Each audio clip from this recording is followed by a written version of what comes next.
Let me move along. The next is the round barn. Now, a lot of people, as I was growing up, and even myself, first studying about Newtonia and the Civil War, I thought the round barn was the battle, was the barn they talked about out there on the highway as you went around the corner.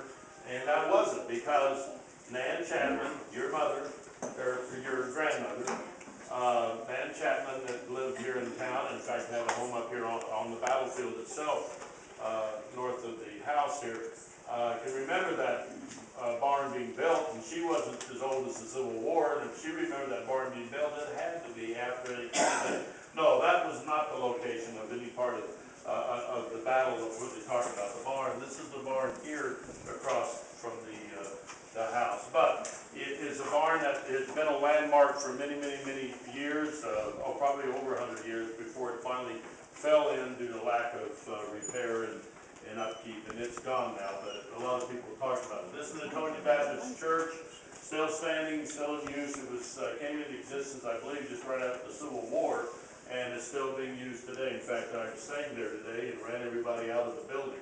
The preacher didn't have anybody to preach to after the choir sang, and they didn't like my singing, I guess.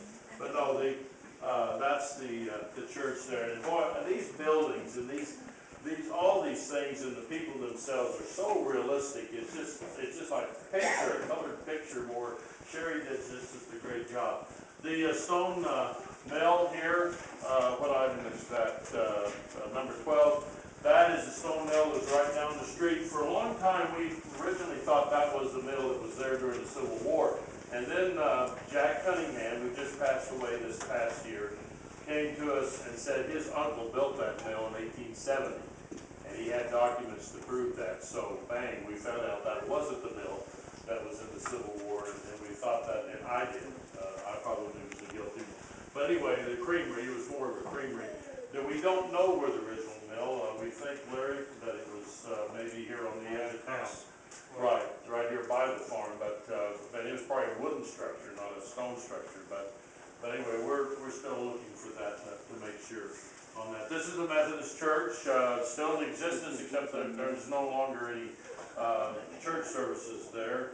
It was used as a wedding chapel for a while, and now the Board of Trustees, City of Newtonia owns that building now there, and plans on having plans. Anything in particular, George, still just... We'll rent it for weddings, if anybody wants a wedding in it, or if the building here is used, we'll rent the kitchen out too. So. Yeah, good. So, but the replicas there very well.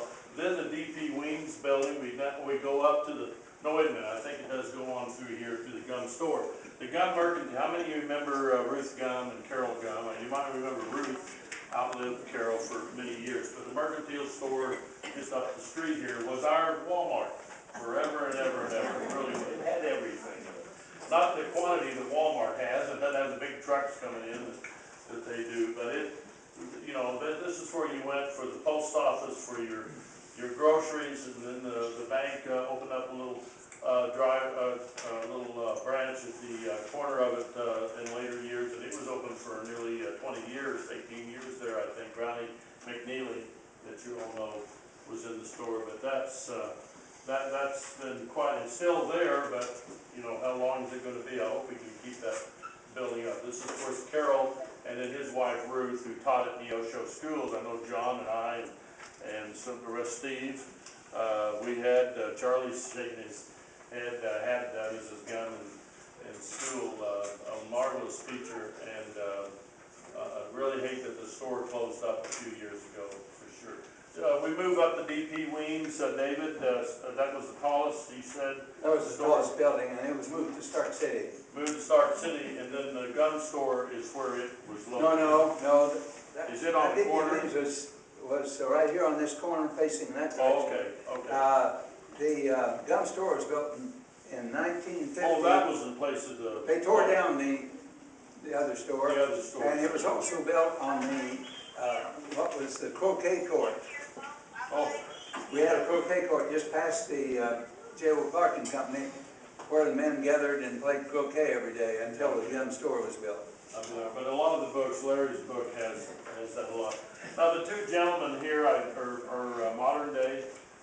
gentlemen, you're here representing Congressman Roy Blunt and Rudy Farber, my boss.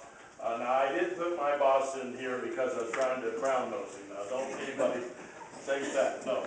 They're very significant gentlemen that have helped us. Mr. Farber has helped us financially and supported us through our renovations, helped us loan money there